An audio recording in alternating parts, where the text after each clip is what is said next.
আজকে ছিল আমার বাবা মার অ্যানিভার্সারি, তাই কেক কিনতে চলে গেছিলাম টেস্ট অ্যান্ড বাইটে। তাও আবার রাত 10টার সময় গিয়ে দেখি সেরকম ভালো কোনো কেকই নেই।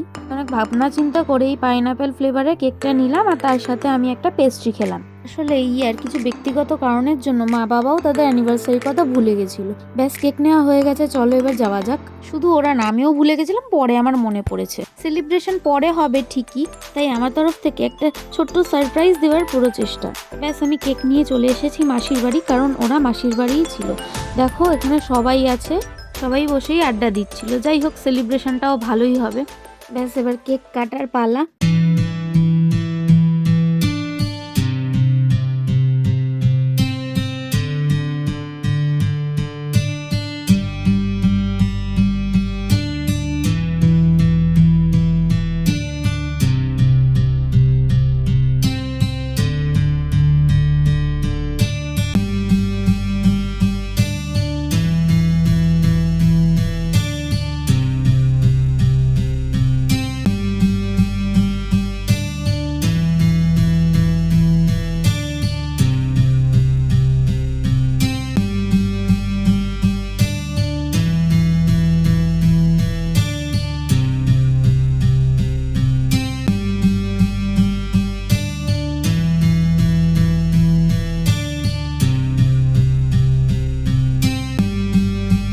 কেক কাটার পর্ব শেষ, এবার একে অপরকে খাওয়ানোর পালা।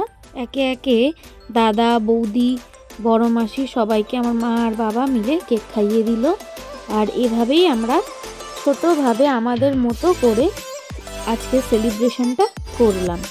এই সেলিব্রেশনটা পরে আবার অনেক বড় করে করা হবে, সেটাও আমি তোমাদের সাথে শেয়ার করে নেব। তোমরা আমার মা বাবাকে আশীর্বাদ করো, তারা যেন সুস্থ থাকে, ভালো থাকে, আর একে অপরের সাথে এভাবেই যেন বাকি জীবনটা কাটিয়ে দিতে পারে। ভিডিওটা ভালো লেগে থাকলে চ্যানেলটাকে সাবস্ক্রাইব করে দিও, ভিডিওটা লাইক করো, কমেন্ট করো, আর পারলে শেয়ার করো। তোমরা সবাই ভালো থেকো, সুস্থ থেকো, ভগবান তোমাদের সবার মঙ্গল করুন। দেখা হচ্ছে আবার পরের ভিডিওতে।